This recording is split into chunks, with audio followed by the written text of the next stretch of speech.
Hello everyone, this is Jason from Primetime Aquatics, and today I want to answer an important question and something that can be very frustrating for fish keepers, especially when they're new, and that is, why do fish hide? So we're going to answer that question as thoroughly as I know how, so stay tuned. Alright, so one of the reasons why fish hide, it's their temperament.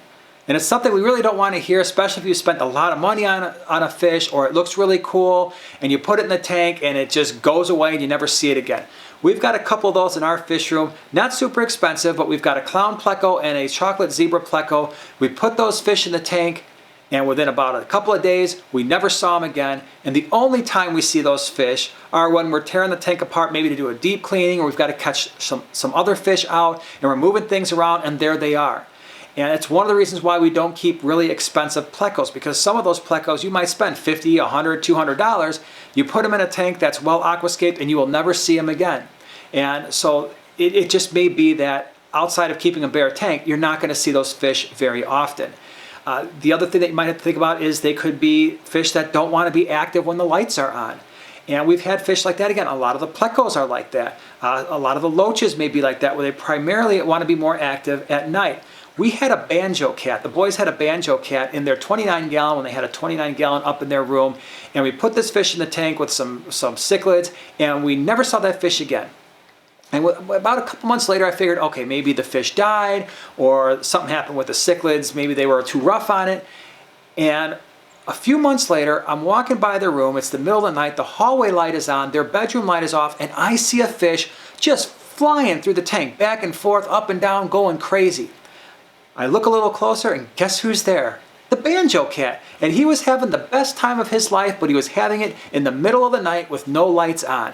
And there he was, fully healthy, fully alive, doing great. So some of the fish that we buy, sometimes they're going to be more active when the lights are off, and that's just something we have to know before we go out and purchase our fish. And again, it's the reason why we want to do as much research before we buy the fish as we can, so we're not disappointed later. Some fish are going to be shy. It's just their very nature. We've had those issues before in our fish room. With the Geophagus pellegrini, we have them in a 75-gallon on the other side. And we went in there and we were moving some stuff around, and they got scared, and they stayed scared pretty much forever. And they were hiding behind some of the decorations.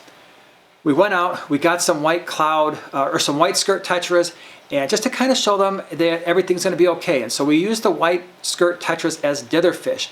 And I want to be really careful about how we're using that term in our fish room.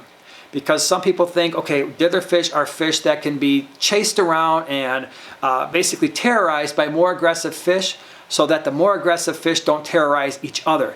That's not how we use fish in our fish room. I don't want them to be targets to be bullied by other fish. We do use ditherfish to bring shyer fish out.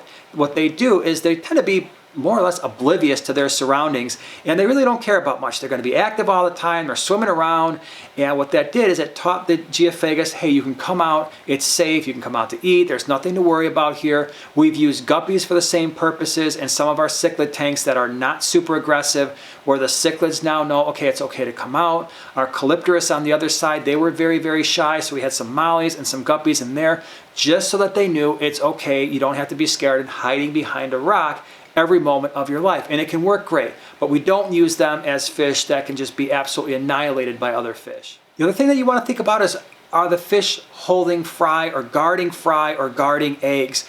And that's a big thing. So you might have some fish, if you've got both males and females, bristlenose plecos are a good example, where the male will stay in a cave and guard eggs and guard the fry when they first hatch for a pretty long time, right? Some fish, if they are egg layers and they're spawning in a cave or on a piece of slate or somewhere kind of secluded, they're going to stay there and they're going to guard those eggs and eventually guard those fry, so you might not see them. The mouth-brooding cichlids that are holding fry in their eggs and then fry in their mouth, they're going to be very vulnerable during that time. So they're not going to want to be around other fish. You may see them kind of behind an intake for a filter, or stuck behind a sponge filter or a plant, and just kind of out of the way, because one, they're holding eggs and fry, and they want those to survive, and two, they're vulnerable because they can't use their mouth. They can't fight back if a fish gets too aggressive with them. So they may hide as well.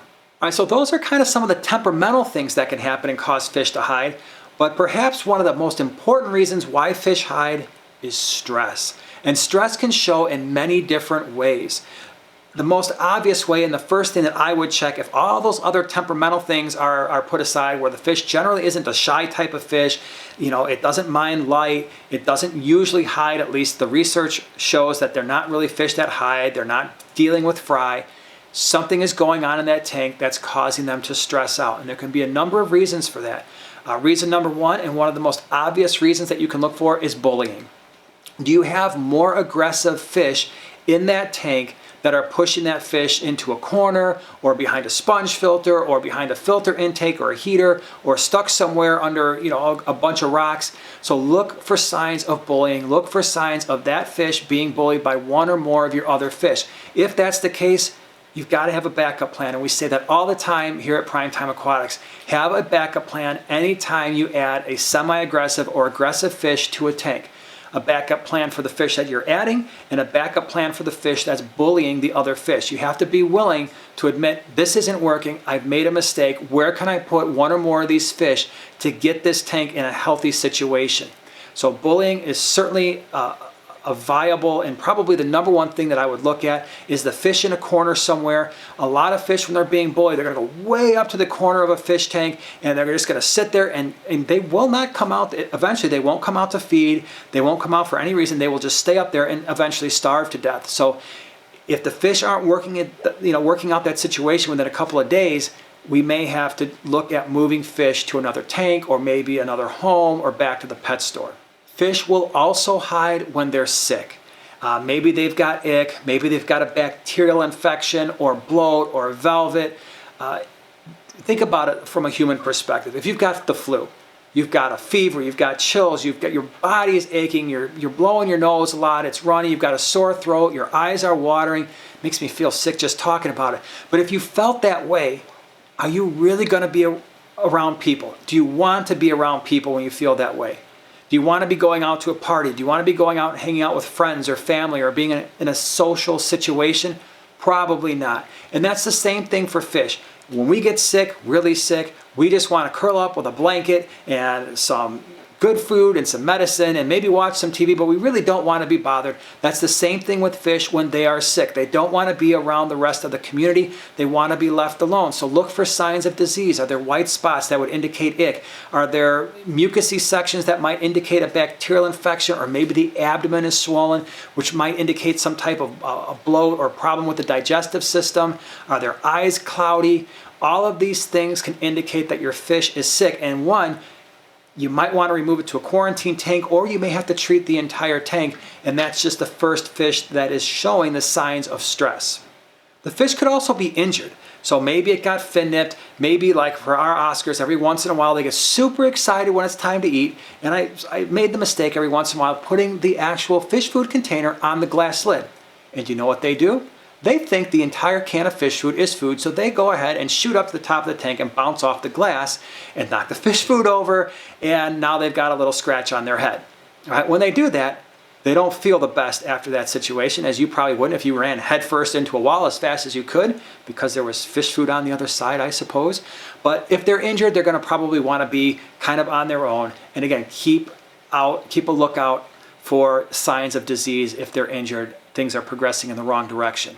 If the fish aren't being bullied, if they're not injured, start looking at your water parameters. Is your temperature okay?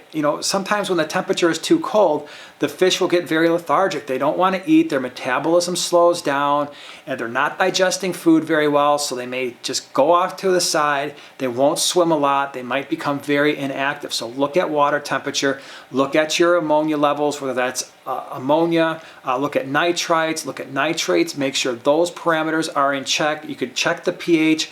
But if there's water parameters that are not proper, they could be experiencing stress, and that could cause them to become far less active and stay in one general spot in the tank. The other thing that often gets overlooked is water flow. So if you've got something like a betta, or really long fin guppies, or angelfish, or severums, or fish that aren't super active, and you've got a power head, running through that tank at 1,000 miles an hour, blowing water all over the place, and the plants are all kind of going over like this, those fish are going to get exhausted. They don't like a lot of water flow. So look at your hang on the back filters, look at your canister filters and your power jets, and if they're blowing water all over the place and you've got fish that are exhausted from that, you may have to make some adjustments. But that is certainly a contributing factor to fish wanting to hide and get away from that additional water flow. The other thing that I would look at is just how much action is going on both inside and outside of the tank. If the fish tank is in a very, very busy spot in the house, or maybe it's in an office, you might just have fish that there's just too much action going outside the tank. They're scared. They just want to be away from it. That can happen inside the tank as well. In fact, it's something that we're dealing with in our 150 gallon right now. We've got some rather large tinfoil barbs and a bala shark in that tank. They're very active. Too active, I think, for some of the severums that we have in that tank. They're not constantly swimming around, and because those tinfoil barbs are constantly at the top of the tank and they're swimming back and forth and they're chasing each other around, not in a bad way, but I think they just like to play, the severums kind of hang out towards the edges of the tank, and it's not the ideal situation for them, and it's something that we're looking at. But look at the action both inside and outside of the tank. Again, you might have to make adjustments if you want those other fish to come out and be part of that ecosystem that you've built. All right, everybody, I hope you found that useful. Again, those are just some of the ideas as to why fish will sometimes hide. If you've got experience and you've got some things that you've seen that cause fish to hide or that can get fish out of their hiding spots, certainly leave that in the comments section below. If you like this video, share, subscribe, and we'll see you in the next one.